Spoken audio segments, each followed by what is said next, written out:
Yo, what is going on, people? Welcome to Throwdown, episode 472. I'm your host, Tony Polanco, and tonight I'm joined by Emilio Lopez. What's up, people? How's it going? Chris Seeley. Hey, what's up, everyone? Carlos Romero. Yo. Joining us once again after a little bit of a hiatus, Mr. Adam Vale. How you doing? Green for life, right? Everybody, green for life. Just like Napa's green. Oh, man. Brett Murdoch. What up, people? Brian Manjoma. How does Ubisoft make a AliExpress version of their own game? They don't know what the fuck they're doing. And for this very special occasion, you're joined by popular request, by the way. As soon as the whole thing started, yo, you gotta have RBJ on. Mr. Richard Bailey Jr. Only 4 games. Oh man. Yeah, but should we buy them though? You know what I'm saying? I'm gonna tell you guys in the chat right now. I don't even have any show notes tonight because you know what we're going to talk about for pretty much this entire episode. So it'll be interesting. Also, what's up? Did you guys, when I heard that they were going to make this big announcement, right? He was like, everybody's going nuts. And they were like, oh, Phil's like, all right, listen, don't worry. We got an announcement. I was thinking bigger picture. I was thinking, shit, maybe they're going to do some kind of partnership with Sony to cross share older titles. Because remember, the FTC started looking at Sony for the whole Spider-Man shit. Like, hey, well, you're not so clean either with your exclusives. So I thought maybe they would like, hey, how about this? You know, you give us some old shit. We give you some old shit that gets the government off our backs. And then we just do business like we normally do. We handle it within house. But now that wasn't that.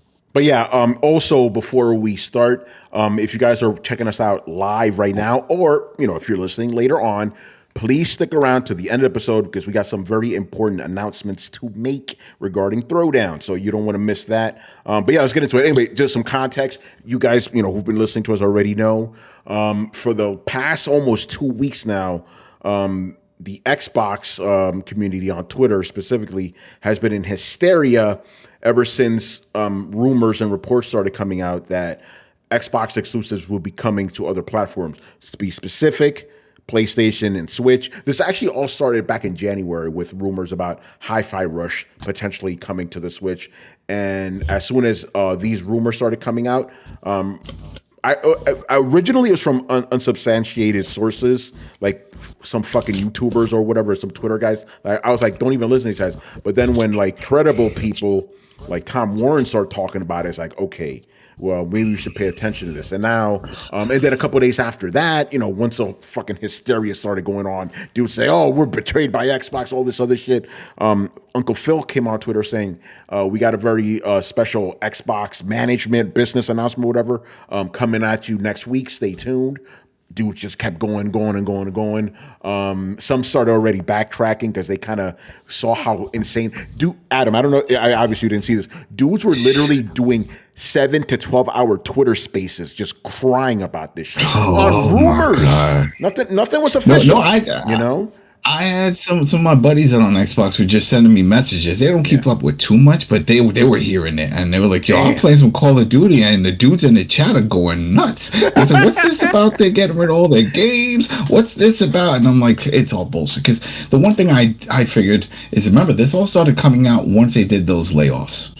Right. Yeah, so when they were like, oh, credible source. And then it was like, well, it sounds like it's a lot of people that, could be credible, that people that work, they got laid off. Now they're bitter and they got some shit to say.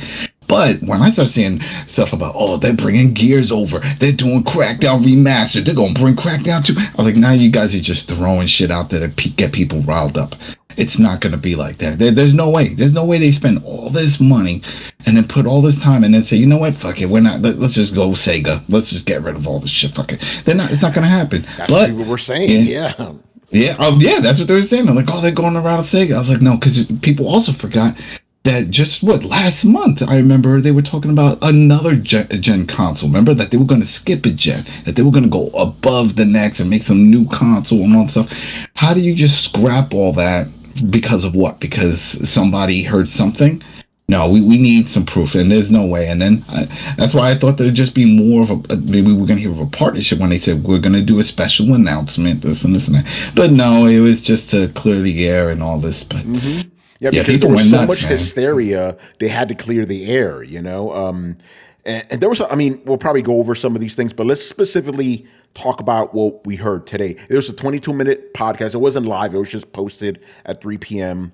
I think tomorrow morning, because I wrote a pretty big editorial about this, and the editorial was like, don't worry, Xbox fans, your games ain't going nowhere. You know, just to people down / make fun of the Xbox. But so let's talk about the announcement. So yes, some Xbox exclusives actually are coming to other systems.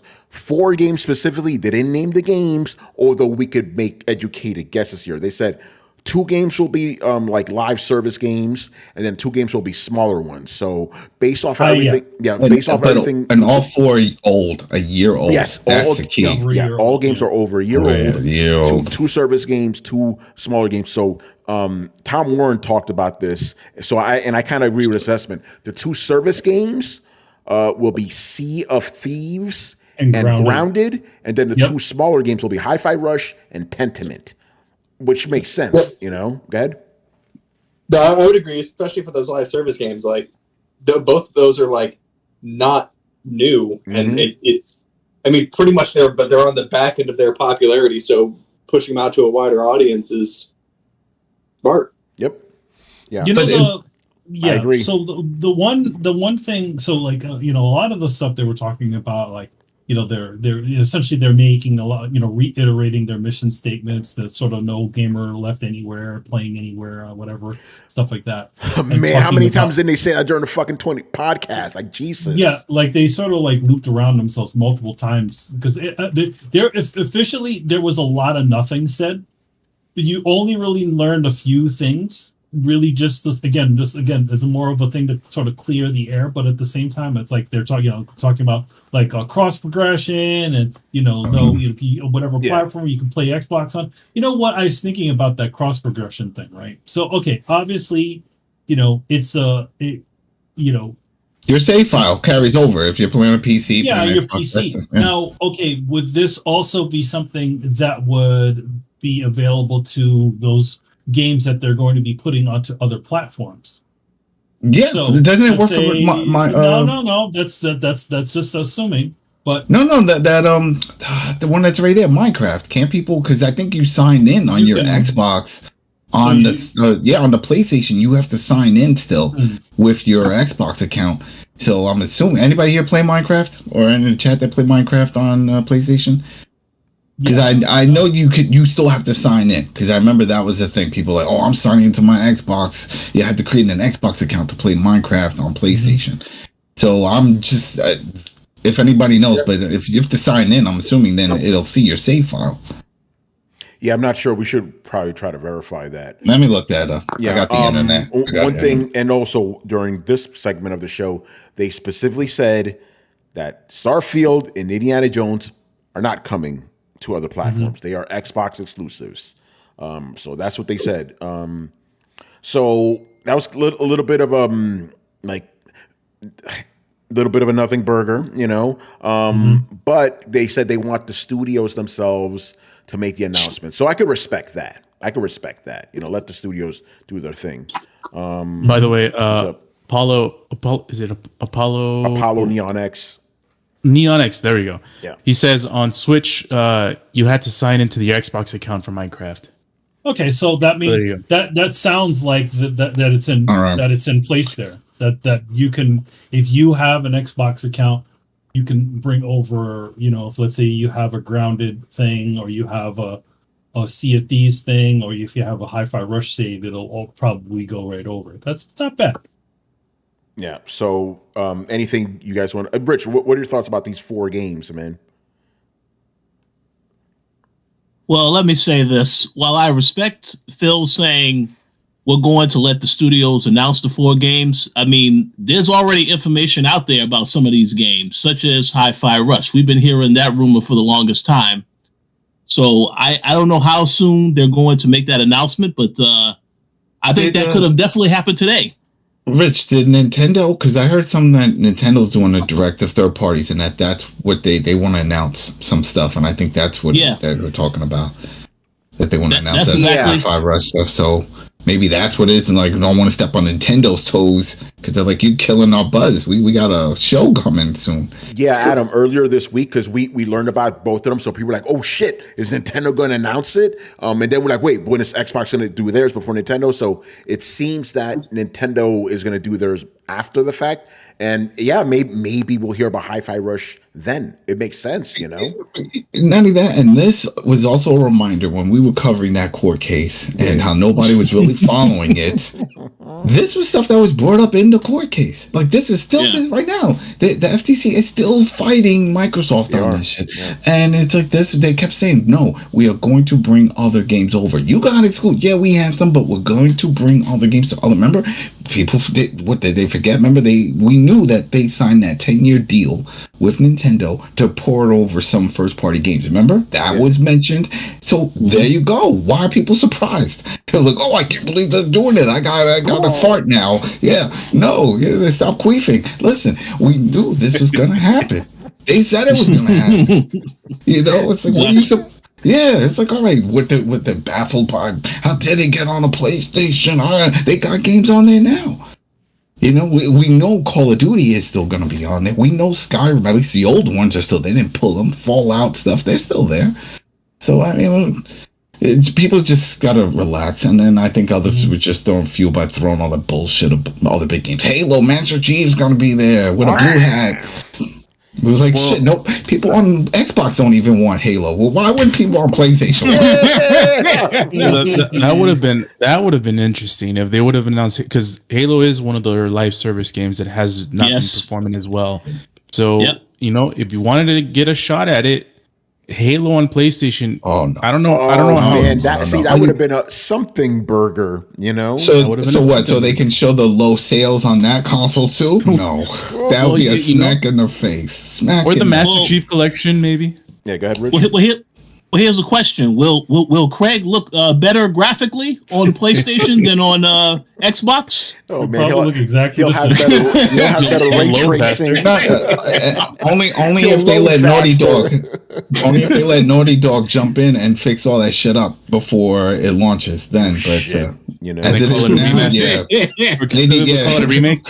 Halo Infinite Remastered by Naughty Dog. Halo Infinite Remake. Naughty Dog Edition, the butter version. We fixed it. You broke it. We fixed it. Fucking Master Chief's gonna get killed by Abby with the fucking club. Right? They did amazing, right? Go in a cave. You see like those creatures coming out, biting everybody. Oh, that would be awesome. Get the Days Gone dude riding on a motorcycle. Just throw everybody in it. Just throw everybody. Just reuse Last of Us assets and just call it. Yeah, that's it. That's it. Yeah, so Phil said that these 4 games coming are not a promise that other Xbox games will come. Now, that's been kind of the thing that the hardcore guys that have been saying, like, oh, all the games are coming. They're like, see, this is just the beginning. This is just the beginning. He's lying, you know? But to their defense, though, think about it like this, right? Phil Spencer once said that not all Xbox games would come to PC. A year later, all the Xbox games came to PC. So you never know. So I'll give them that. But right now, it's only these 4 games. Obviously, that could change. I'm not trying to make any definitive statements here, but that's what the company has said for the moment. I think they're going to go based off of sales. That's pretty much what it always comes down to. If they see the games are selling well on there, they're like, all right, then we can make some money here. And if it's collecting dust and just people cracking jokes about how booty they are, they're like, all right, you know what? Let's not bring some of these games over. I feel like this is a lot like Sony's strategy, where they, after a year or two, after a lot of their first parties sort of lose that luster, they're not making that much money that on those titles, that it gives it an extra shot in the arm, for people that are interested. So I feel like that's what this sort of thing is. It's like maybe they feel that some players might like these specific titles that they choose, like maybe players on other platforms might enjoy these titles. So I mean, again, I didn't see an issue with this on when PlayStation was doing. I don't see really an issue with it with Xbox, essentially, just choosing stuff here and there to put over on the other one. So. Yeah. One thing that's kind of interesting, Phil Spencer said that he believes that within the next 5 to 10 years that exclusivity will be less important in the gaming industry.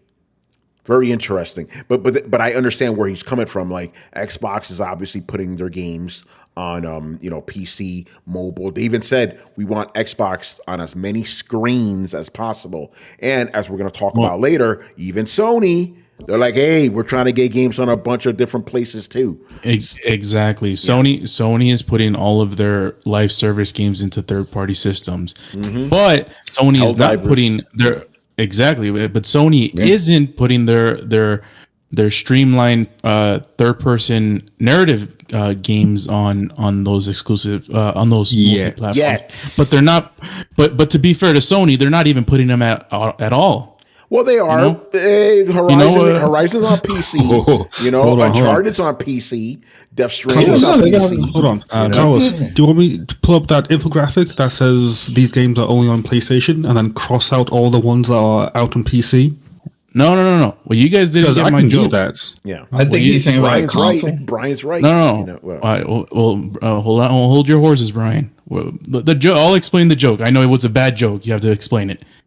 Sony isn't putting out any games right now, so they're like. So the good thing is they're not releasing any of those games. We fucked it up, Brian. We fucked up the joke. You had to do it in a Spanglish accent for us to understand. Yeah, I gotta work on that. Mira, let me tell you something, okay? So you take this game, right? You put it like... Sound like someone from West Side Story. Yeah. Oh, that was a good movie. Quick off-topic thing. I think the older I get, like, the more like Hispanics just start talking to me in Spanish. Before they would think I just, I'm white and shit. Now they just, hey, mira, dímelo. Like, oh shit, just in the street, Anyway, we're going to talk about Sony later.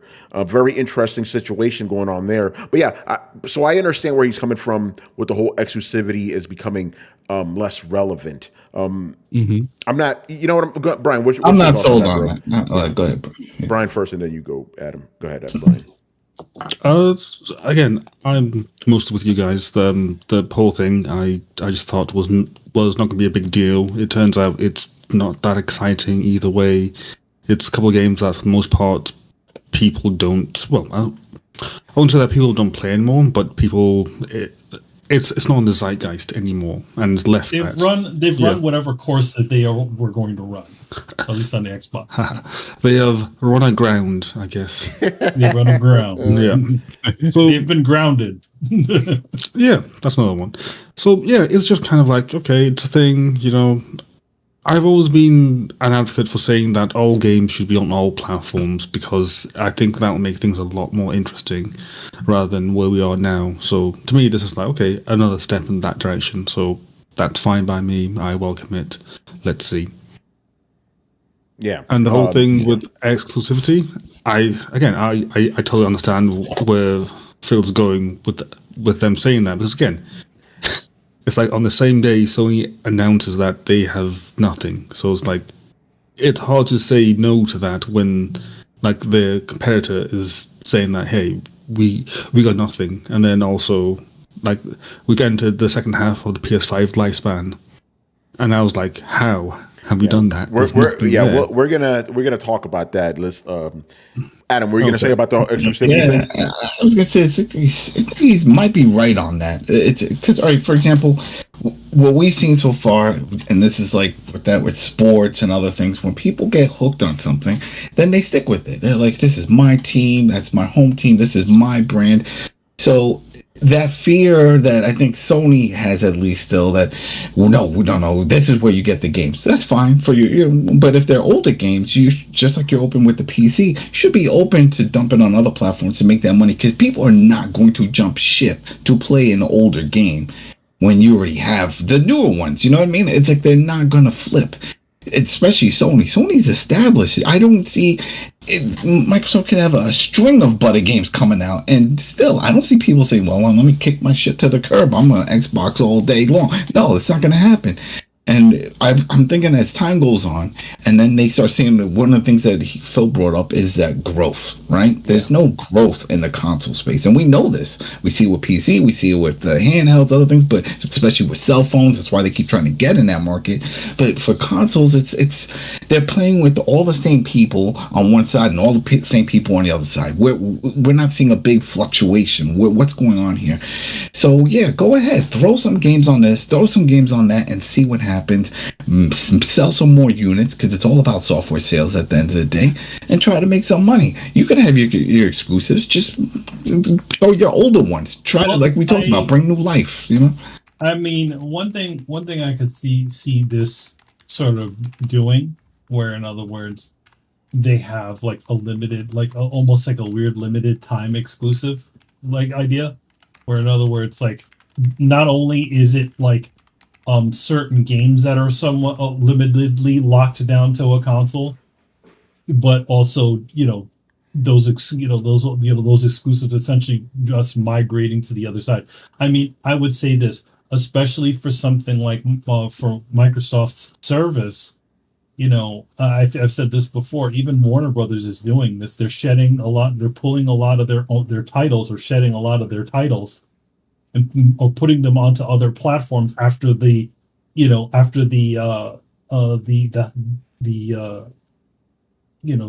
hot, right? So in other words, Aquaman, all of the all of the DCEU game of things moved over to Netflix at some point. Oh yeah, the movies. Eventually Aquaman 2 is going to move over there once it's run its course. I think the thing about it is that like once these things sort of run their course, they'll essentially sell the license to another platform. Like, hey, you can put it out there too, so we can make a little bit extra off of this. Yeah, I think that's what's happening for sure. Yeah. It's all about the ecosystem, and PlayStation has a huge ecosystem. There's millions and millions of people, and they're gonna stay there because of their friends. So whether some old games pop up on quote unquote a competitor, no one gives a shit. They're gonna still stick with what they got. So it just helps to sell units on the other platform that don't have that game, that never got into a PlayStation. Like, oh shit, I'll play this. Sony still wins. They still make some money, because I'm sure they're not going to throw it on Game Pass. And they'll be like, nah, you pay $70 for that, 2016 God of War. That's right. And people, they'll do it. They'll pay for it. A couple other things I want to bring up. So the other day I was reading about Xbox Game Pass and how, for a while it was doing really, really well. It was like swelling, doing great, but it stalled, right? And at that point, because Xbox didn't give out any definitive numbers, they guessed, this was an analyst guessed that Xbox had 33 million subscribers. Today we learned officially 34 million. So the analyst wasn't far off. So they currently have 34 million subscribers overall, not just like the top tier or whatever, just across the board, which is kind of interesting. But apparently that's a number that's kind of stalled. It's been at that number for a bit. So it's Xbox. They're not losing. They're not losing subscribers, but they're not really. They're not gaining anything. But again, like it makes perfect sense because they haven't released anything to attract people yet. They haven't even put the Activision games. Throw in some of those long-lasting, like Call of Duty and all that stuff. That was kind of part of the announcement, right?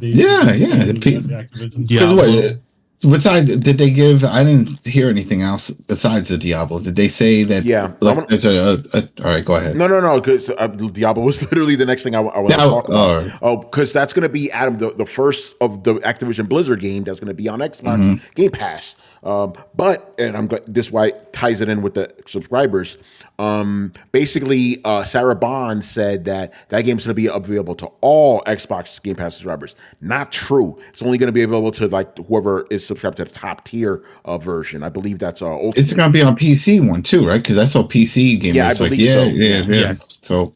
So I think it's everyone except for Game Pass core members. Yeah, yeah. Game Pass core members cannot play the game. Former nobody Xbox nobody Live talks about members. Yeah, nobody talks about them. No. Yeah. The ghetto. They're in the ghetto. Put with on the shit. You know? It's like in the Jetsons, they all live up top. What about the people? No, we don't talk about the people on the surface. Motherfuckers in the South Bronx, we don't talk about They're them. fucked in the cloud. We don't talk about that shit. We're living good. Yeah, so yeah, Diablo's coming March 28th to Xbox. But they didn't give I was hoping they would give a timeline, all right, this month here, and get ready. Next month we'll announce something else. They're not tell us, but no, they didn't say that. They didn't do that. They're not good with sticking with roadmaps. What?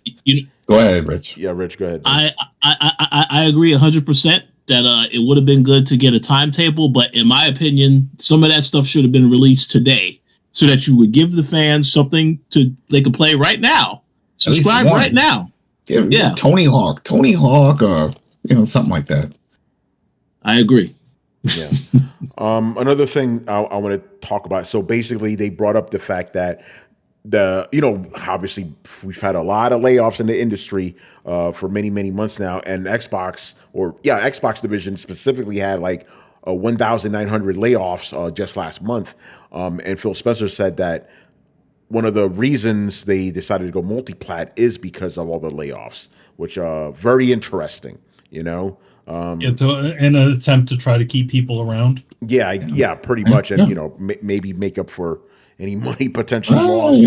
AKA those service games are not making any money, and we're about to cut all of them. So let's see if we can get it on that platform that has X amount of millions of people. Maybe that'll bring some money so these studios can stay open. If not, that's it. No more Grounded, no more Sea of Thieves. Yeah. Oh, hold on real quick. Let me see if I say this name right. Choppy Watton. He goes, greetings from Chile. What's going on, man? ¿Qué pasa? Dímelo. Hey. There we go. Yeah, bienvenido, man. Let's go. Good shit. The Chileans always add po at the end of every word.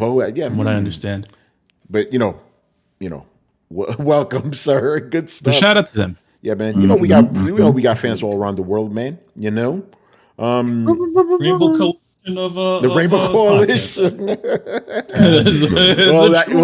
That rainbow made me something different nowadays. It got double meanings now. Yeah, bunch of. We're not gonna get into that anyway. So yeah, they said I was part of the layoffs were kind of influenced the multi-plat thing.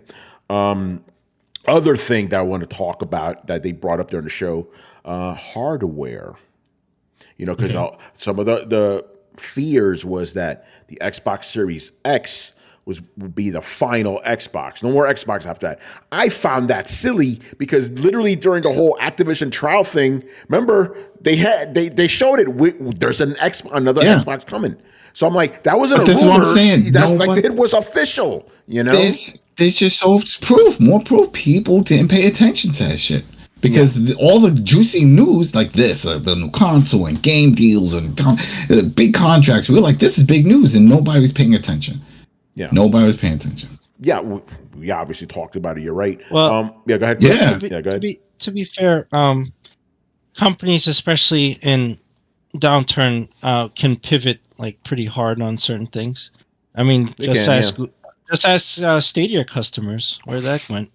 You can pivot hard. You can have a whole infrastructure set up and set up all this stuff and have plans laid out, which, will come out in Discovery and the Activision trial and stuff. But that we don't know how old that information was that had to be presented, right? But, at the end of the day, and we always say this, right? Microsoft's a global company. Phil Spencer doesn't call all the shots, right? Nadella calls all the shots. So if he says the Series X is the end of the line, then it's the end of the line, right? Nobody can do anything about it. That's not the case though, which that's good. But to be fair to people, I can understand their fears because I had the same fear, and I know companies, even as monolithic as they are, they can pivot on a dime on certain things. They go, all right, we're going to cut manufacturing on this, whatever. We need to really cut costs. And cost cutting, manufacturing is a big cost. So they could easily cut that. It doesn't matter what a court document says. Plans change. They need to cut that Series S. That's what they need. Yeah, well, they fucking They need to cut it or do some, because remember they released a black one with like 1 terabyte. I'm like, it's still garbage though. It still can't do everything. Fix this shit, and then do something with it. But if it can't do it, then just drop it, because it's always going to be the bastard child. Why'd you get that? Especially now when you saw some of these deals. The Series X is not that far off from that price. It dropped in price. I started seeing it for like $3 and change, $350 and stuff in some outlets. Target and stuff had these sales. So I'm like, yeah, you can go and get one now for a good, cheap amount, close to the Series S. So why even get the S? Yeah. No point. So here's something Sarah Bond said, regarding the new console, the upcoming console. What we're really we're also invested in the next generation roadmap. What we're really focused on there is delivering the largest technical leap you'll ever have seen in a hardware generation. We've heard that kind of rhetoric before. That's what they were talking about that console. Remember Edie's Monsters for breakfast? Yep. Mm-hmm. But wasn't that what they were saying? But that's why when people before just saying, "Oh, they're not going to make a hardware," this is what they brought up, that they were going to like skip the progression. Like the next system is going to be like above and beyond, so that way it can stay out there for X amount of years. Who knows if that'll happen, like you said? But yeah, I've heard it before, so I'm not surprised. Yeah. So and then from the Activision thing, we learned that the console, at least the plan is to release it in 2028, the follow-up to Xbox, which is kind of interesting, but kind of makes sense if you go by like a 7-year life cycle, which is what these consoles have had for 2 generations now. PS3 and PS4 but were both 7 years, and that also ties into what we're going to talk about Sony with the latter half comment. So there's that, and then the other thing is, okay, so there's been rumors, there's always rumors about stuff, but rumors have been circulating that Xbox is going to release their own gaming handheld, right?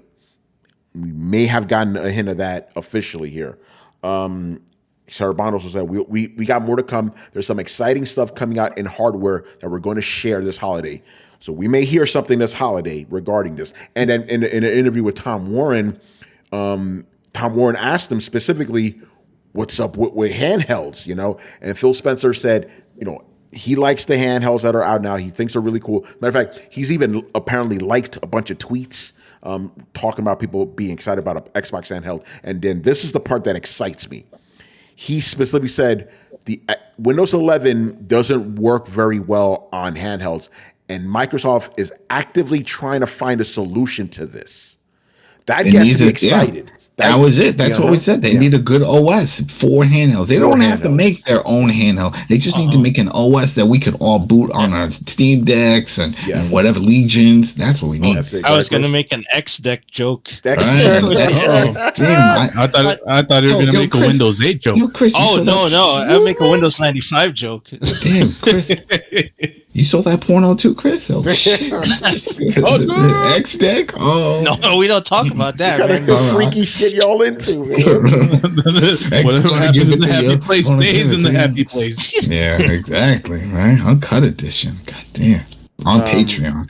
But yeah, again, this part is obviously just speculation, right? But the fact that he's talking about this, pretty fucking exciting, because if let's say this Xbox console comes out, handheld comes out, and Windows 11 works great on that system, that means that the Lenovo Legion Go, fucking Asus ROG Ally, MSI Claw, and Adam, I heard of this, Acer may be doing their own thing, right? So I'm like, oh man, it would be so good, And then 2 things that I want from that.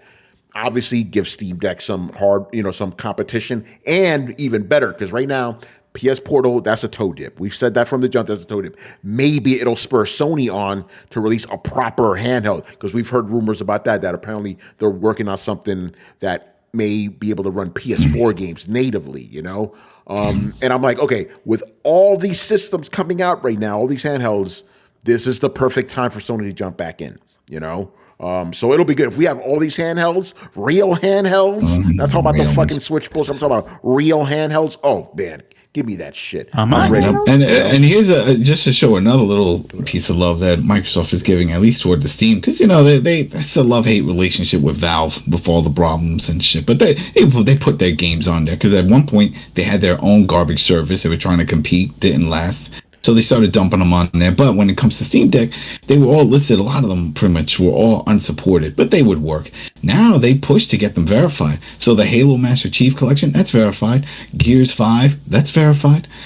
So they're getting these games to work on the Steam Deck because that's another market right there. They know people will probably buy the game just to play it on that device.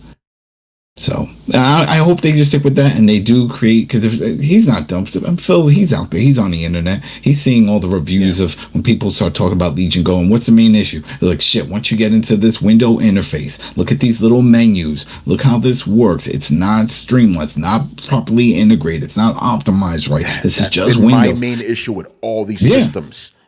So I'm sure he hears it all. It's like, shit, if that's the only thing, all right, let's hit up our engineers. I'm like, yo, put this in this box here. Here's these fucking little handhelds. Make something that works perfect for this. We know they can do it. They've done it on the Surfaces, and I hated this version of Windows, but it has that interface, and that's Windows 8.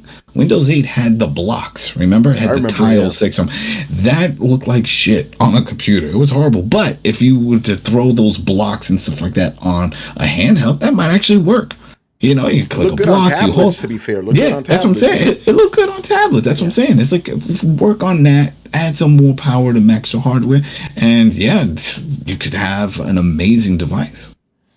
Yeah, for sure. Hey, real quick, just a little bit of a side tangent. I remember the first E3 Manny and I went to, right?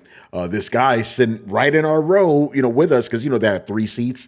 This dude pulls out a Surface tablet. That was when they first came out. Turned out he was a Microsoft, employee and shit. So, because we saw he was working, like, yo, are those the E3 documents?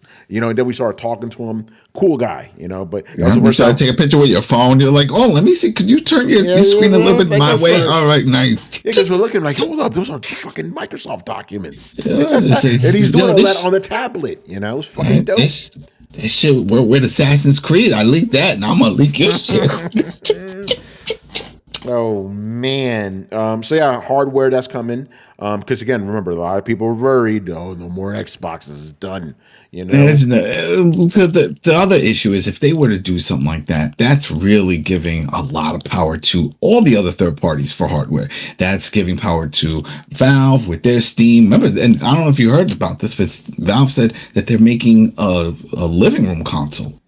No, they're making another piece. Yeah, it's on their website. They're trying it again. Yeah, but they're trying it again. But Steam I think they're going to go. But it's just going to be in-house. It's going to be, they're not going to go third party with all that. You already know what's going on here, man. The OLED, baby, That's it. So they're going to do that. And then, of course, we have the PlayStation. And it's like, if you back up, we can't even count Nintendo. Nintendo can't do any of this shit. No, they can't hang.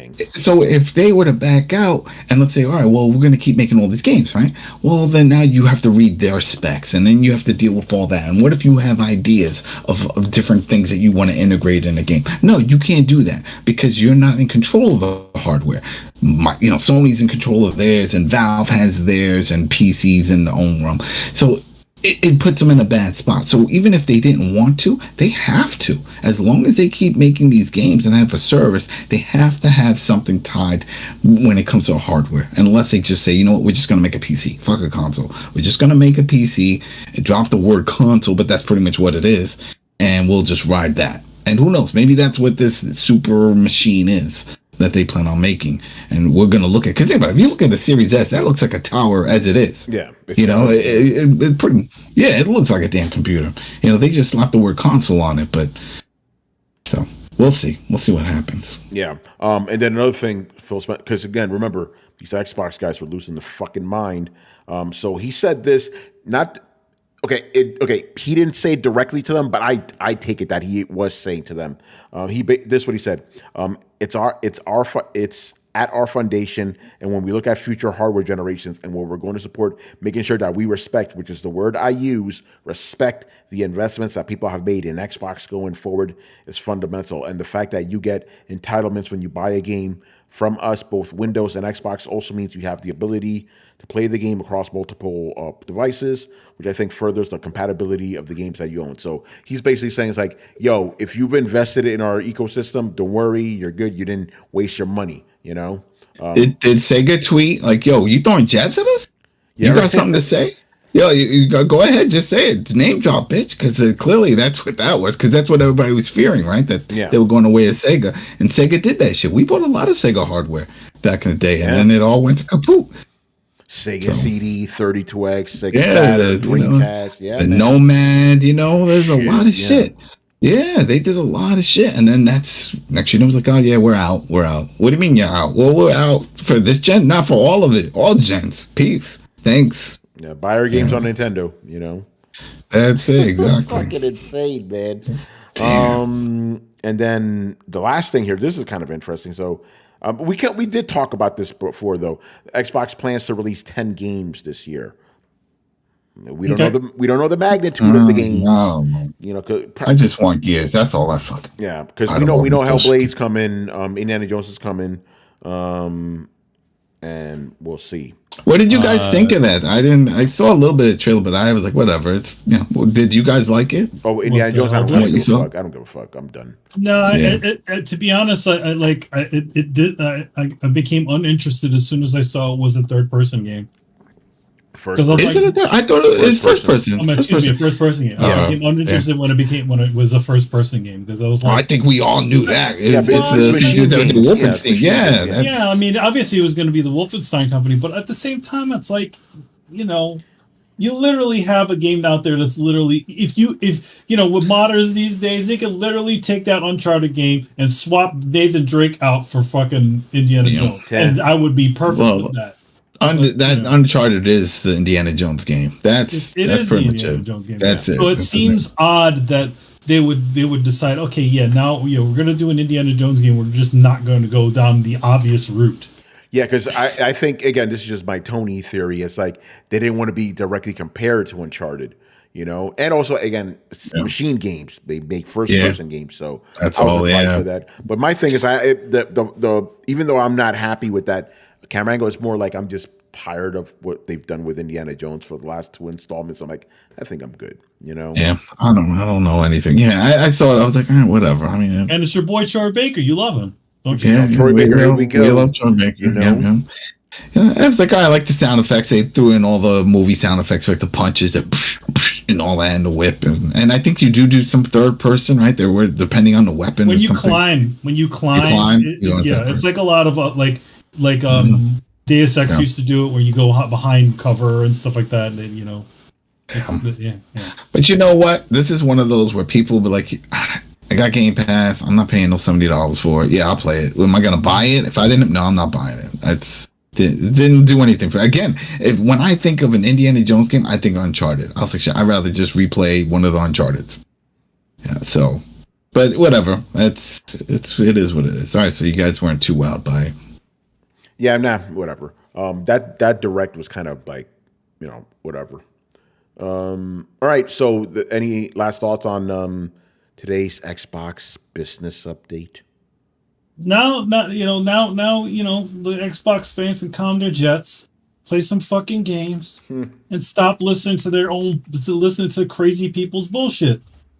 Like seriously, this all appeared because of fucking rumors. And rather than say, hey, let's listen to our boy Phil, he's the one that will tell us what's what.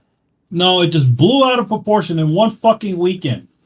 Yeah, and it lasted for a week. Throwing Xboxes out and like having these stupid the Twitter Spaces for like hours, just yammering on about this. Even the prospect of any of this. It's out of control. I'm hoping that, and I'm waiting for that turning point, because remember back in the day, it was all about chat rooms and forums, right? Chat rooms and forums, everybody living on, and eventually they moved away from that. Mm-hmm. When is that going to happen from this forum where people say, you know what, I can't trust everything that people are bitching about. I can't say, oh, he's a reliable source. What does he do there? He worked there. Where? Then you find out he worked in the mailroom. No, you can't. You just got to say, you know what, I'm going to listen to the horse's mouth for all these companies. I'm not gonna go based on, I'll hear the rumors. I'm not gonna put any credit to them. I'm like, oh, that's what you think's happening? Whatever. Let's wait till Thursday. Let's see. I'm not gonna chime in. I'm not gonna cry. There's no need. There's no need because just like something like on Twitter and all this, everybody has a mouth. Right? So everybody can say whatever the fuck they want. And if somebody decides to chime in on that shit and retweet it a bunch and they happen to have a big following, then people just say, well, shit, he's got a lot of followers. He did this. It must be true. No, it doesn't. No, it doesn't. It just means that he knows that he's going to get a lot of attention and retweets. So he's going to spread this shit. And then the cycle continues. And then next, everybody, is spreading the big lie. So... And the problem is, in a lot of these cases, these same guys that have a big following are consistently wrong. Why are you paying attention to these motherfuckers? And there is absolutely no checks and balances for the bullshit that they put out. No, there aren't. Because there is nothing that said they don't be like, oh well, this is like, oh well, move on to the next time. He wasn't right this time. No, motherfucker, you just made a claim and said you were the fucking source. Yeah. So these guys didn't backtrack like after this. Like, what are these outlets? No, they don't because they're not held accountable to this shit. Because they're not held accountable for the shit. Yet some of these motherfuckers are always like, oh, all these journals are always doing all this shit. At least there's a fucking checks and balance. Somebody could fucking lose their job fucking screwing up like this. Yeah. Right? These guys, they get rewarded, for coming up with this shit. Exactly. So speculation. It seems it's stupid. Yeah. I don't know, man. It's dumb. All right. If we don't have any more thoughts, I want to jump on PlayStation. Some interesting stuff. I'm gonna before you start. Yeah. Sean Layton years ago said something that got people utterly pissed that he would even make this assessment about the industry itself. He said, AAA games are too expensive. We really need to lower the budgets of these things so that we can maximize how many titles that we're actually putting out on the field. He said this, and everybody called him fucking crazy. Yeah. Well, look what's happening now. Yes, look what's happening now. Very interesting, And the same shit's happening now with the streaming. Look at them spending $8 million an episode for Star Trek bullshit or Star Wars stuff, and it's not helping out. It's not helping Disney grow or Paramount, and now they're talking about merging and selling shit. And yeah, he's right. This applies to the games too. Yeah, it's too much. Too much. Spending too much on one IP is not good. Yeah. All right. Let's talk about Sony because there's some interesting stuff going on there. And I'm reading this from Kotaku, so please forgive me. So sell out. Kotaku, bro. Okay, Sony announced its third quarter earnings on February 14th, and they weren't exactly full of glad tidings for PlayStation fans. For starters, the company revealed it doesn't plan to release any new titles in its major franchises for the remainder of 2024. Sony executives also said that its current gen hardware, the PS5, is nearing the end of its life cycle. According to Bloomberg's coverage of the call, because this was their earnings call, so all this is official, the company predicts PS5 sales will slow down in the next fiscal year. That means from April 2024 till March 2025. And this is a quote. Looking ahead, PS5 will enter the latter stage of its life cycle, Sony SVP Naomi Matsuoka said. As such, we'll put more emphasis on balance between profitability and sales. For this reason, we expect the annual pace of PS5 hardware will start falling from the next fiscal year. And I believe they originally were predicting to sell 25 million PlayStations this year, but now they're pulling it back. Now they predict to sell 21 million, this year. Very interesting. But obviously the comment that everybody latched on to is that PlayStation is now and PS5 has entered the latter half of its life cycle. People were fucking pissed. Brian, before I get to my little thing here, what did you want to say about that?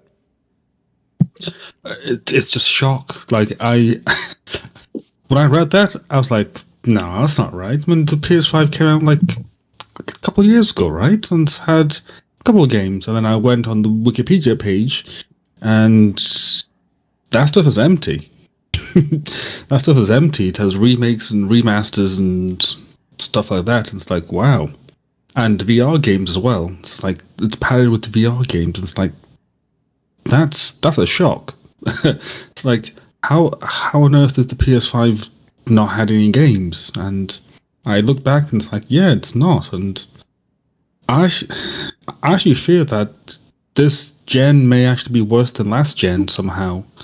And that gen was bad. And then looking back, it's like, well, that gen was worse than the previous gen. And I was like, and then it dawned on me, is this how things are going to go? Like, next gen will somehow be worse than this? Like, no, that can't be. But then we look at how things are, and it's like, possibly.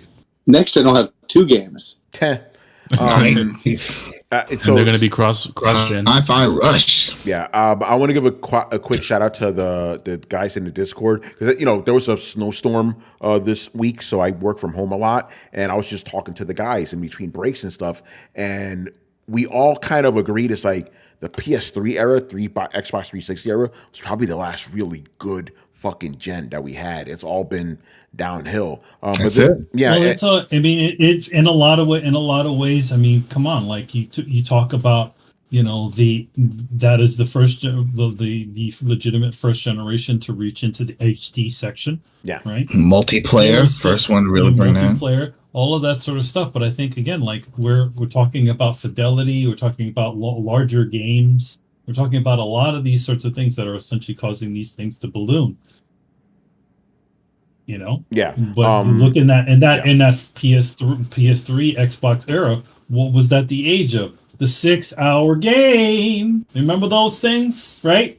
Yeah. No, we had that in there. We had indie games too. That's when indie games really started coming up. So we had a good balance. No, that's when they figured out they could bolster all their titles by throwing a bunch of filler in indie games in between there. Yeah, that was a good point. But this by the way, I got in trouble for this on Twitter. It's funny how I fluctuate.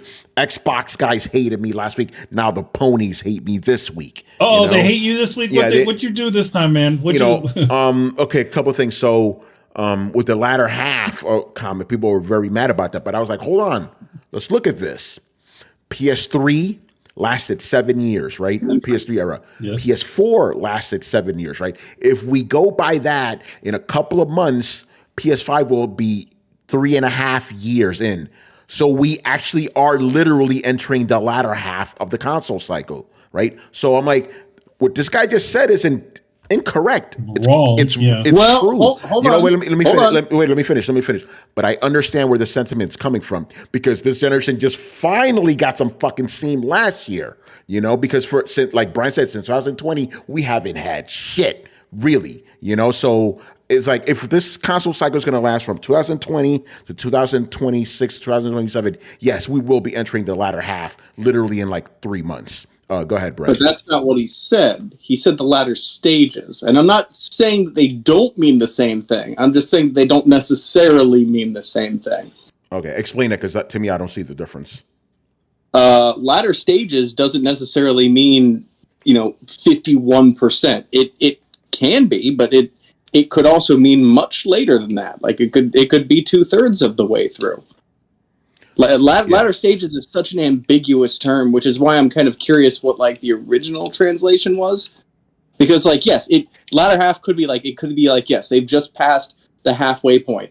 But it could also mean we're in the sunset phase of PlayStation 5. Yeah. Well, I mean, Brett, you're right. To be fair, he did. The translation says latter stage, so you're right about that. Is a little bit more ambiguous.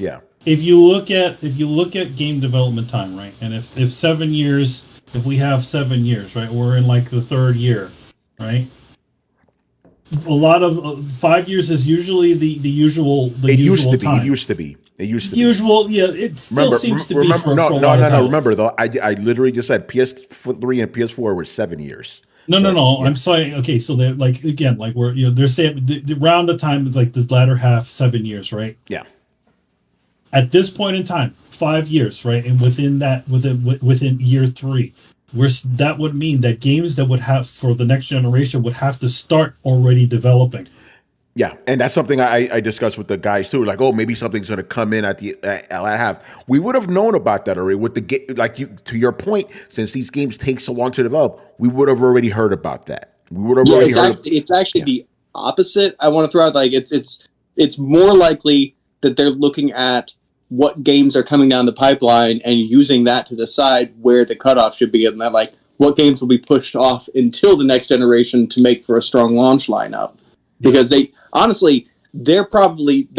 not stupid. They know the same thing that we're all talking about. It's like there haven't been a lot of games. And so I virtually guarantee, because kind of just feels like Sony, they're sitting there being like, okay, well now knowing that people feel that, what if we release the PS6 with a strong launch lineup? So we push back some of the tail end PS5 games so that when PS6 comes out, we can be like, look what a strong launch lineup. This system is going to have games. Like, it's the underhanded move, but it's also kind of the smart move.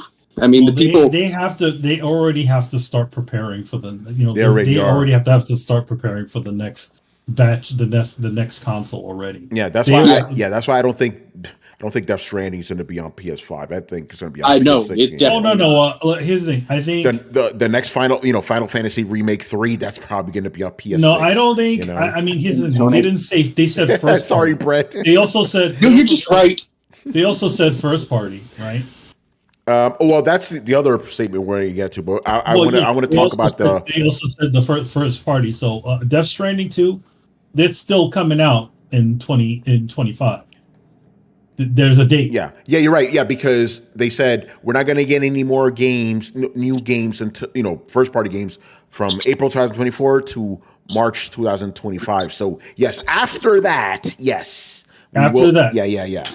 So you're right about that. But that's good. Think about it. That's going to be another dry motherfucking year. Here's the thing. They didn't say they also didn't say new. They didn't say new title. They said new titles within established franchises. Yeah, like God of War. So we're not going to see a sequel for Spider-Man. We're not going to see what was it? Was it God of War? We're not going to see Horizon Zero Dawn. Yeah.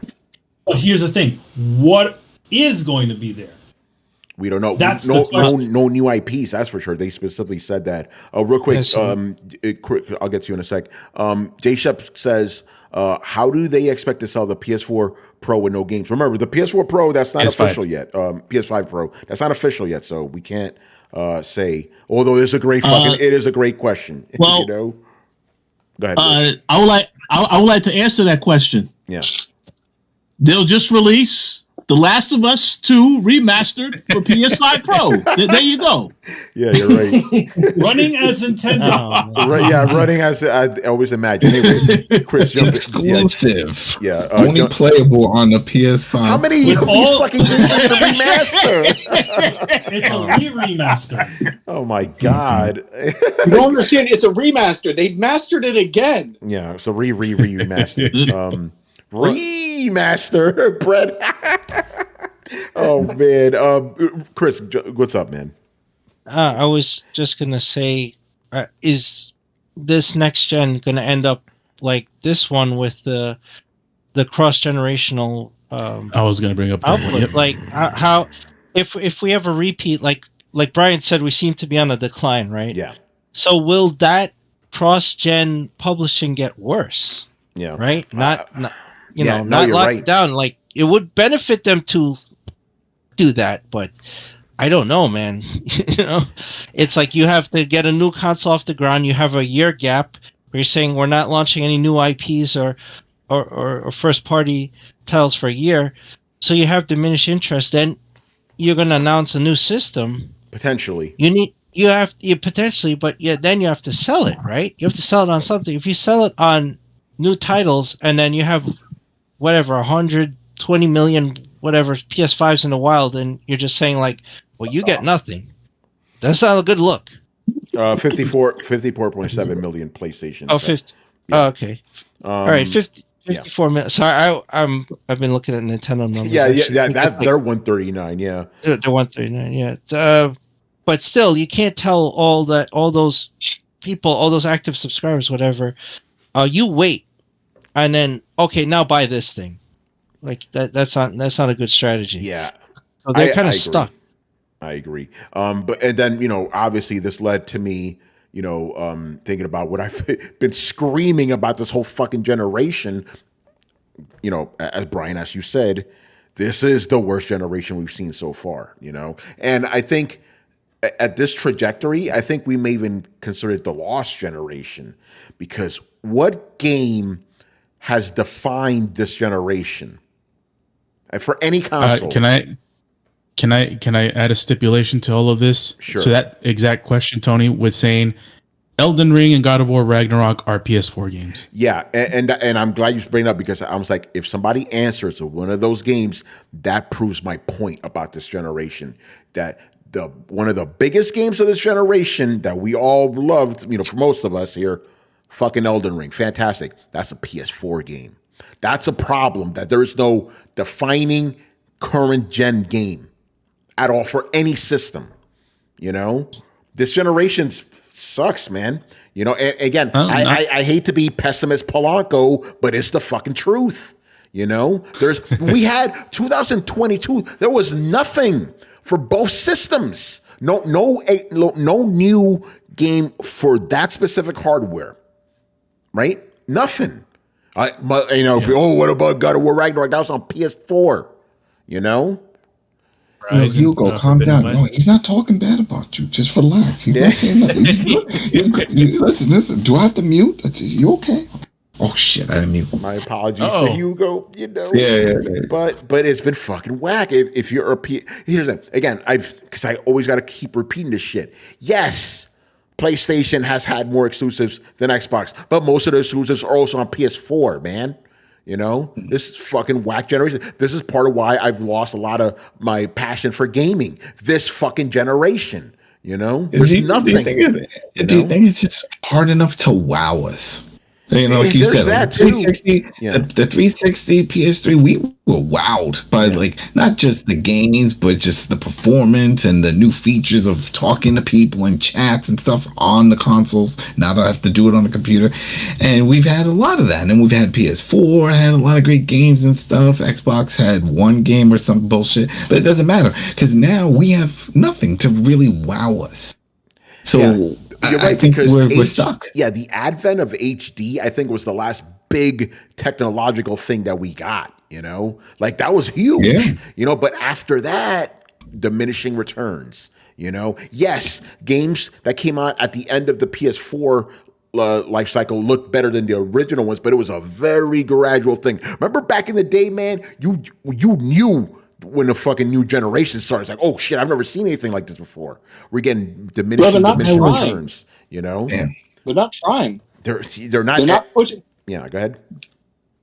They're not pushing out hardware that pushes that envelope, and they're not designing games that are new or intuitive. I mean, fuck. Even the idea of the whole battle royale survival genre, which is the most innovative thing that's happened in the last, I don't know, since I started the fucking podcast, started with a fucking mod.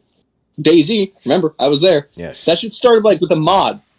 That wasn't even a development that the gaming industry made and caught on. That was something homebrewed within the basements of fucking sweaty tryhards that they just ended up fucking stealing and making millions of dollars on. So even the biggest innovation in gaming didn't come from the people who make your video games. It was just stolen by them. They're not fucking trying to do anything new. And I get that video games are fucking expensive, but maybe try releasing some smaller, more experimental games.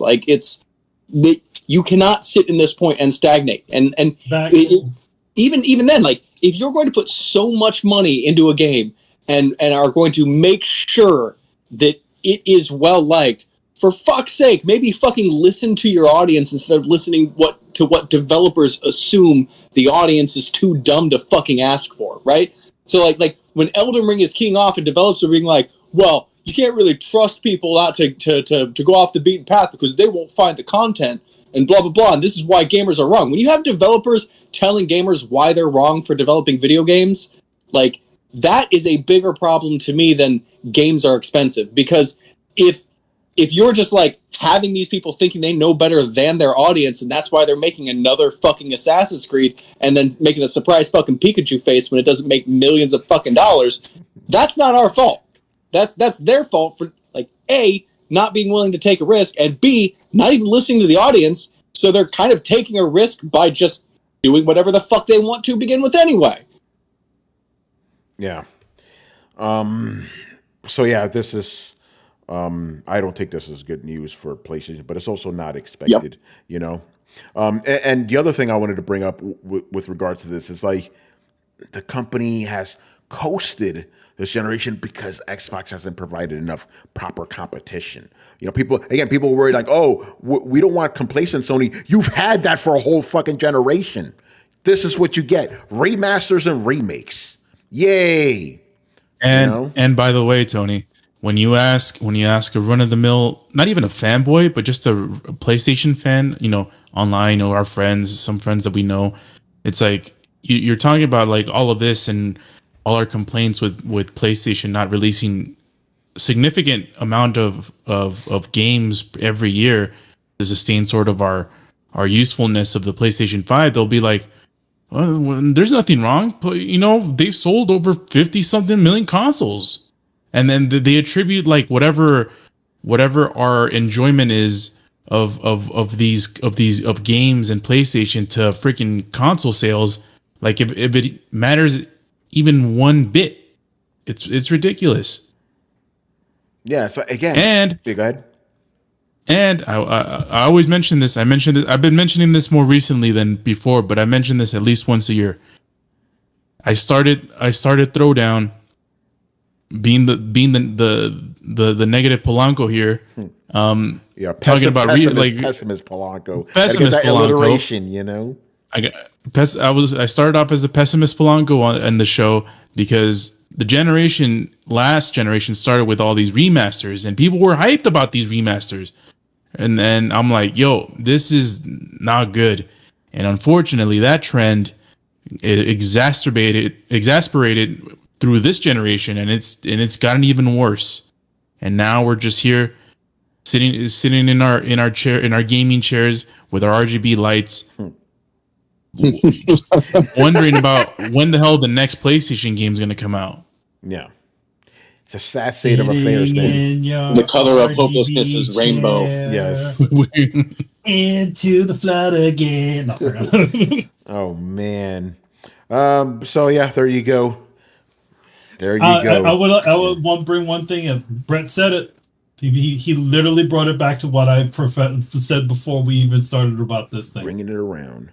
Brought it right back around. Thing is, like they really to really be able to have all those sorts of titles out there, it needs to be a balance, not only between the big budget super games, but also games that are smaller experiences. That's the big difference between the previous generations and this one. Slowly but surely, as the years have gone on, those smaller sort of experiences sort of like squeezed up and then disappeared, and then they essentially go closing down studios who used to do those things. Yeah. Mm-hmm. So, you know, like you can't everything can't. Here's the thing: if PlayStation was a movie studio, everything that they make cannot always be a blockbuster.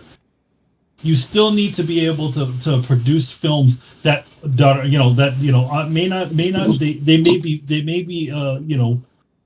have a really good ideas, but they're not $1 billion films, smaller films. And then those, when you have start out, you don't have a lot of investment in it. You know, it's enough to just say, okay, yeah, we will put this out there and maybe it'll explode into something or maybe it won't. We didn't spend a lot of money on that thing anyway.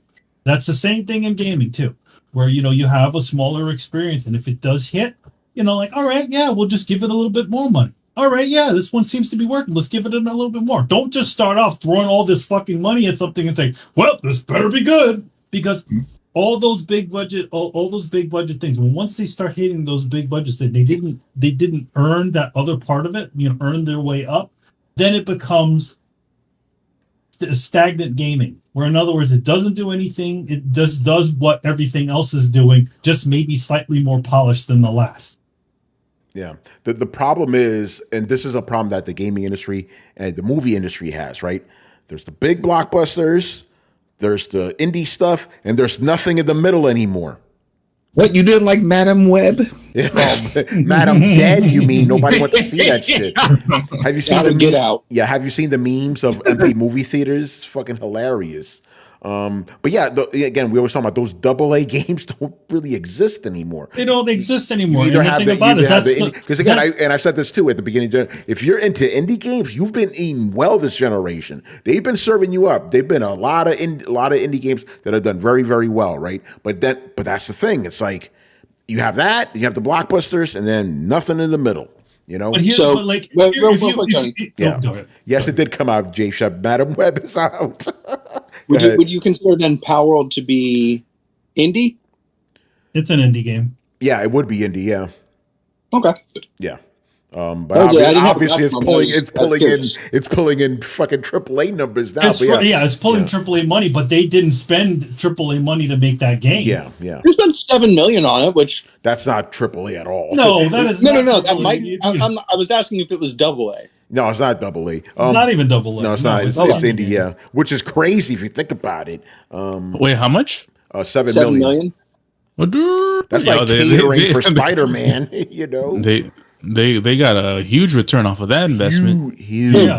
If each copy, if they sold each copy for 50 cents, they would have made a profit. It's fucking ridiculous. That's right. Oh man. All right. So there's that. Hey, Chris, do you have any financials for us tonight, or anything you want to bring up with Nintendo? Because you mentioned them earlier. Yeah, no, I didn't have much of a chance to do the conversions that I wanted to. I mean, I read the report. I read the kind of financial phone call and asked a bunch of questions. And the short version is the hardware sales are on the decline. Software is on the decline, but they had a huge boost in mobile revenue, and they attribute that a lot to the Mario movie, actually. They said that the Mario movie spawned interest in the Mario mobile titles. So they had a huge boost in mobile sales.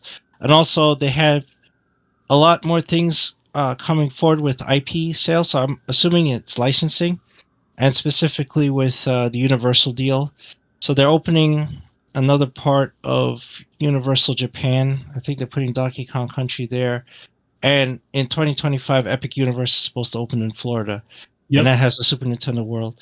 So they're seeing a boost in revenue from merch licensing and Universal deals. And there was one question an investor had about the Zelda movie, and I'll make Manny laugh. Manny, guess who's the American producer? Yep. Oh no. That son of a bitch. Oh, no. That motherfucker worked his way into that shit. But he's been trying to work in the game films for a long fucking time. He had another company that was investing in a bunch of titles, and I think David Hayter wrote a couple of different movies for that studio. Everything he touches, he's like the Phil Harrison of film, man. He just jumps around. Power Rangers was fucked up. Everything he does is fucked up. I was like hyped for this movie, and I was like, wait, you went to him? Yeah, you went to him. No. You want to know why they went to him? Because of the resume of the successes he's had. He has the first few the Sam Raimi Spider-Man films. He's got Spider-Verse in there because he's still on that fucking shit too. Wow. Iron Man, and a bunch of other things he has his fucking name on. But he has his name on so many failures. He's had direct involvement with the failures. Like the stuff he has his name on, he didn't really have input, and he just was part of it. Here's the thing. Nobody outside of people who are in the know, like a bunch of idiot investors who don't know shit from anything, right? They just hear these names, they hear these words, and they're like, "Oh, he worked on a bunch of things that I heard of." Yeah, well, I mean, this to me gives me a much faith, as if Miyamoto went to Alex Kurtzman and Bad Robot for the Zelda movie. Here's a fun one. He's also involved with the Metal Gear movie, which has been in development limbo for years too. Oh, that's a good sign. Remember that one? Yeah, that's him too. Anyway, so that came up, and there's a bunch of other unnamed movies they're working on. So Nintendo they're still very much focused on the game business, and that's a huge part of their revenue. So don't get that slanted. There's rumors with the next Switch. I don't know. There was nothing brought up. They use very flowery language to just say, "Hey, we will have future updates. So please keep informed of what we do." You know, they're not answering any questions about it. So all we have is rumors. So I don't know what's going on with the next Switch, or if it's even a Switch or whatever it is. But they are very focused on that. But they also have put a lot of attention on what they call visual content, and that's all the IP stuff outside of games. So leveraging the IPs in film, TV, potentially other stuff, and the parks, the Universal deal with having the characters in the parks. So that they're very much focused on now. And then you have a cycle of interest, right? So you have people who are not gamers, who they're hoping they'll snag the IP because they've heard of it. They'll get into Mario, whatever. They'll watch a movie, right? And then they'll go to Universal and get the parks, and maybe that'll spur their interest in other stuff. So it's a very smart maneuver to diversify themselves, and it seems to be working out well, right? The Mario movie did very well. That was a big earnings generator. They're cut from Illumination, so that did well, and I talked about that in the last financial. But it's spurning other things that I didn't think it would. Like, it spurned mobile sales of the Mario Runner game and other things. So that's helping them. So their strategy there is working. So we'll see how that goes. So they have something to buffet them, because before, when it was just video games, they had two systems. Nintendo had their handheld and their console. That's not the case anymore. Their handheld is their console. So they only have one avenue to go down with gaming. If the hardware fails, if you have another Wii U situation with their system, they have nothing else to fall back on. There's no 3DS to hold them up, right? So they need something else, and this is what their something else is. It's spurning on their IP licensing, leveraging their IP. Yeah. Well, which is what we said they should do. Yeah. It's been for years. They have been sort of, like being, gun shy with a lot of this stuff. Yeah. Anything else, Chris, about Nintendo? Yeah. Wait a second. Hold on. Let me. Yeah. While you're doing that, by the way, I didn't realize. Actually, the Dice Awards are happening right now. Getting that dice on. Yeah. All right. Here's some financial news. Yeah. So, the sales so their net sales and operating profit are up year over year from last year in the same 9-month period. But that is not coming from hardware. I'll show you. So you have this boost. If you look at this breakdown here, I have the slide open. I'm sorry. This is the Japanese numbers. I have a few of these translated to US dollars, and you can see the 9-month period for fiscal year 2023. So you're talking about 8.625 billion US dollars. I had to do the conversions, but this period of 9 months in this fiscal year, you're talking about 9.829 billion, right? So that's a big increase in revenue. And then I was like, okay, so where's that coming from? Well, just a small, you had a little bit boost in the, with the platforms, but not hardware. Hardware is declining, but they did have good, strong software sales. So you had a boost in that. But the big one, if you look at this, they had a 93.4% increase in mobile and IP related income from the same period last year. And then so it didn't explain it in this perspective. This is just a summary. So I had to go to the Q&A, and the Q&A, it was interesting. They said it was the Super Mario Brothers movie being a hit that was driving people to actually purchase the mobile games and then invest in other things. So it's like, oh, that's pretty interesting. So this strategy of leveraging their IPs and the movies is boosting sales. So that's where a lot of it is coming from. It's funny enough, the playing cards sales have spiked I don't know if that's also because of the movie. I'm not sure, but that's only a Japanese thing. So people want to use their Hanafuda cards, right? But it's funny because Hanafuda, that's been their business for 100 and something years, as long as they've existed. So there's a fascinating side note. There's actually a fascinating documentary about their Hanafuda business and how there was a lot of shady people involved with them. You know, and them trying to sort of break a lot of those ties. Yeah, like literally like people showing up at their factory saying that their fucking cards are cheating in their games and like being like threatening the people at the factory and shit, stuff like that.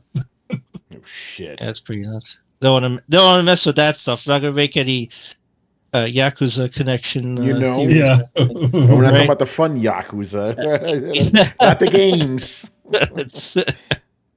But so you can see here, this was their hardware breakdown in sales from the same period, the last fiscal year to this one.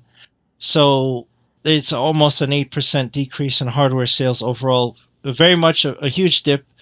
34.9% for the original Switch, but the OLED and the Switch Lite, funny enough, went up. Their sales went up. So the Switch obviously is phased out, right? The OLED, and I don't know why they didn't just make the OLED the default system, right? So they're still selling the other ones, but those falling off. People are opting, if they're getting into the system, they're just getting into the OLED.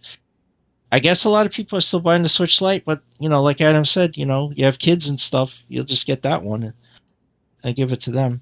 And software has had overall decline, but in terms of net sales, overall they're doing better.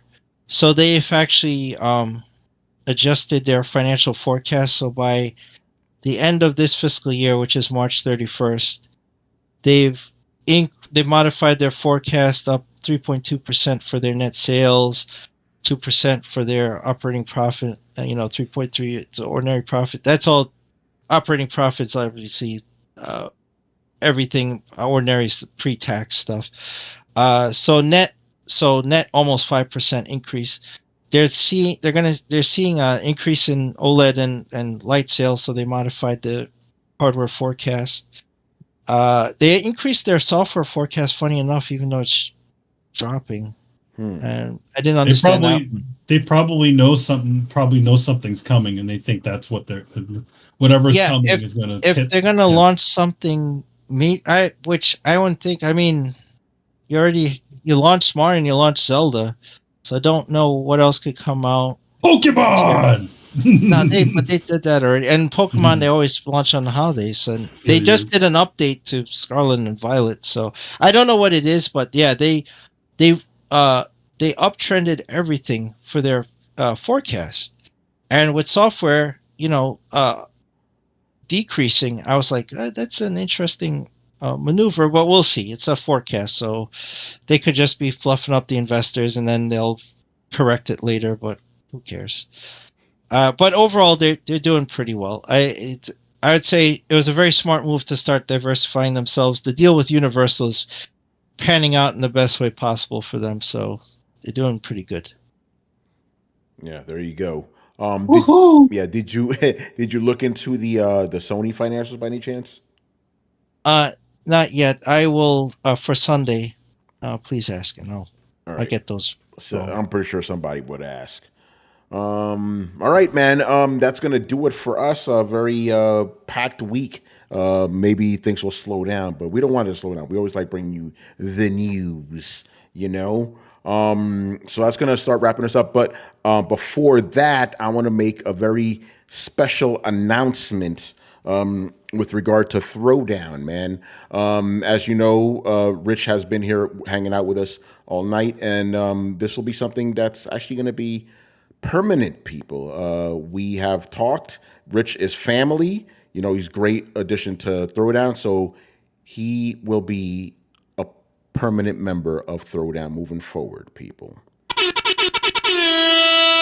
Oh, yeah. Yeah. So, Rich, if you want to say anything to the fans, the floor is yours. Welcome. First and foremost, thank you all. I consider all of you brothers. Very much enjoy being on the show, talking about all this gaming stuff. And obviously, there's a couple of different events I'll be going to this year. So I look forward to being able to talk about some of that stuff as I get a chance to go to that. But yeah, always enjoy coming on the show. And of course, all the fans of the show. Yeah, I know they have requested that I come on sometimes to answer some questions. So yeah, I will be on here regularly now. So should be a lot of fun. Yeah. Yeah. And again, for you guys who don't know, like Rich played a very pivotal role with this podcast, especially bringing it back, because we were, with Torrance Davis, who was, shout out to him, he was on last week. And, after we left SCFU and Play, we needed a new home for the podcast.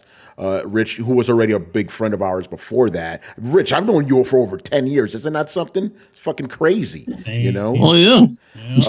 But yeah, you were very, very gracious enough to host Throwdown for many years, to get us going again. And, like you said, always been family. That's kind of the criteria for Throwdown members is like, we just bring in family. We don't just bring in just random motherfuckers, so it's going to be great, man.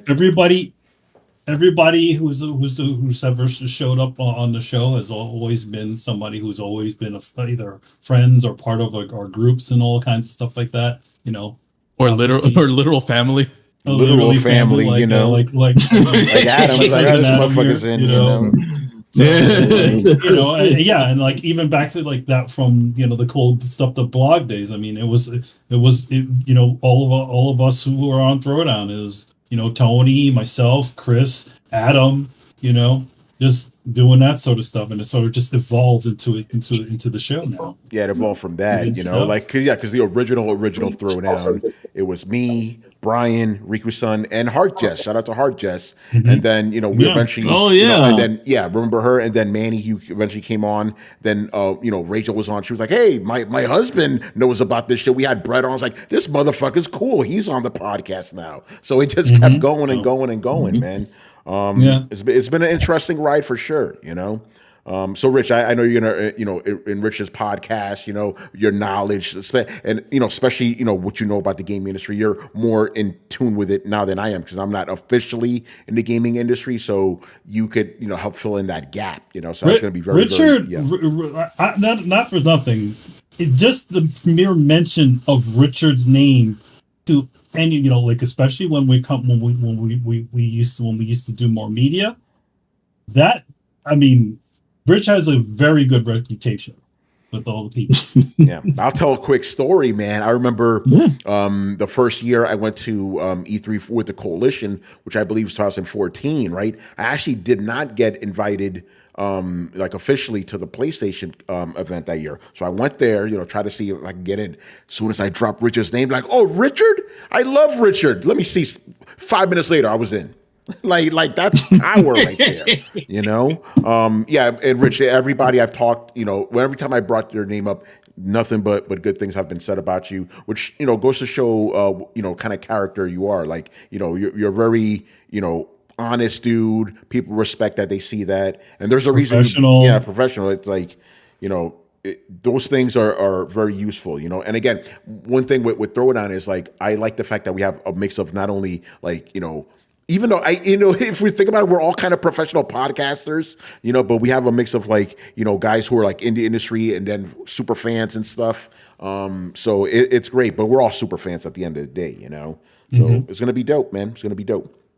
So welcome, sir, and this also means we have effectively like a fourth co-host. So if me and Manny are, which we actually will be next Thursday, you and Carlos can just run this ship, Oh, yeah. So that'll be dope, and that's gonna do it for that. Adam, I don't know if you wanted to say anything to the fans. What's it? Yeah. Just want to thank everybody.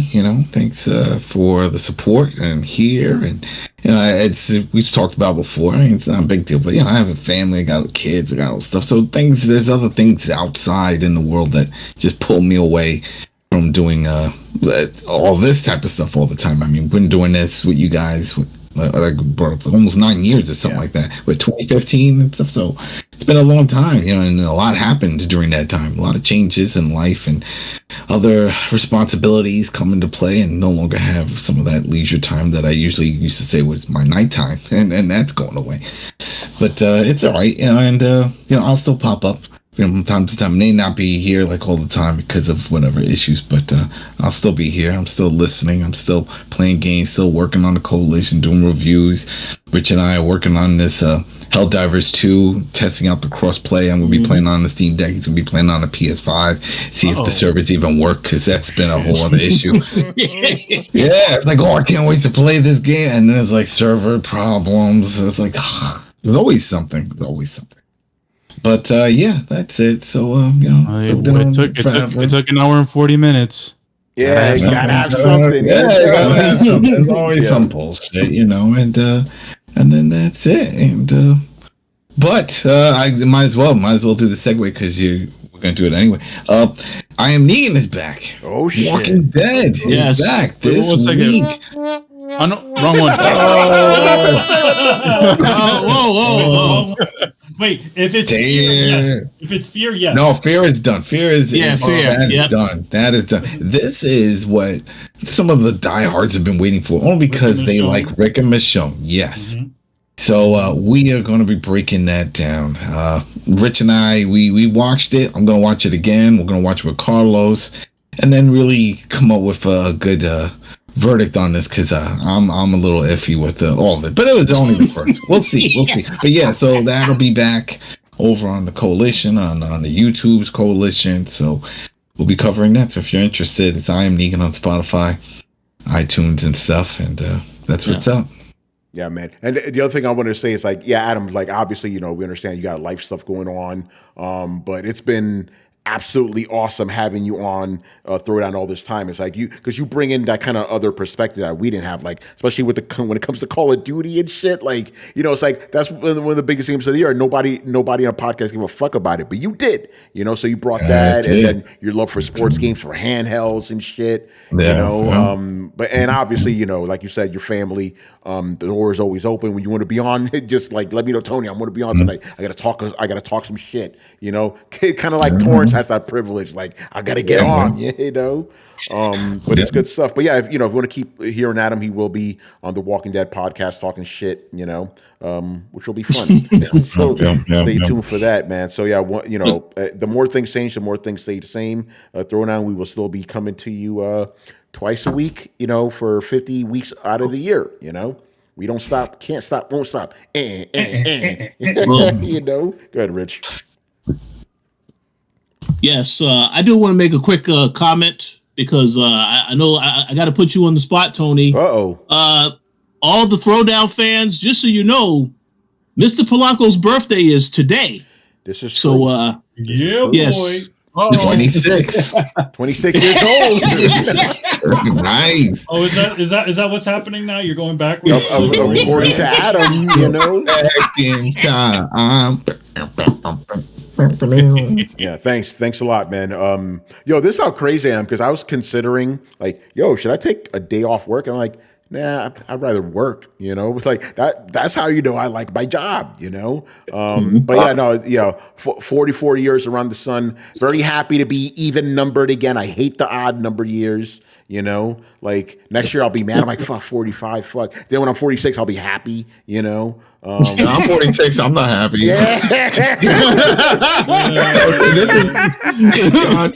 Because think about it. I now hit the half. When we always say, "Oh, we're in school, round off to the nearest 5." I just passed that 5. Now I'm rounding to 50. Oh shit! Yeah, I was thinking about that too. I was like, I'm closer to 50 than I was to 40. What the fuck? It's interesting, man. But it's funny. It's going back a little bit, right? Some personal shit. Like when I was hitting 40, I was talking to my boy Jeffrey, and I was like, man, like I wish I could be 30 again. He looked at me, he's like, do you really want to be 30 again? I thought about it, I was like, no, fuck that. I'm happier now at 40 than I was at 30. 30, I was fucking miserable. I was like, oh, fuck, 30 years old, what the fuck? Now I'm like, damn, man, 40 years old, shit is good, So I ain't complaining. About that. Got my health, got my mind. So it's gonna be good stuff, man. So I'm not sure if I'm going to be doing anything because I'm also at that age where I'm like, that's another birthday, whatever, man. I can't. You already hit the big one. You hit 40. I hit 40. That was the one that you did it big. So yeah. New Orleans, Carlos, man, 50, man, just going to Japan, Oh, let's go. Let's do I'm something down. crazy. I'm tickets right now. Yeah, you're right, man. It's like I gotta do something crazy every 10 years, Yeah, you gotta do it 10 years. So yeah, let's go and do something like that. Yeah, good stuff, man.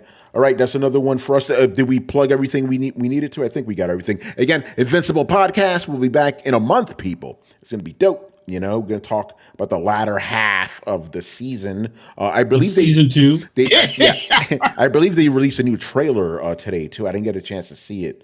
Lots of trailers going on this week. I don't know what I guess because well, you know what it is. It's the end of the fiscal year, so every single one of these companies want to show that they got something going, so to keep their investors happy. So that's why we're getting all that shit dropped today. On Valentine's Day, we get the announcement of the Fantastic Four and artwork of the Fantastic Four. Yeah. We get like X-Men today.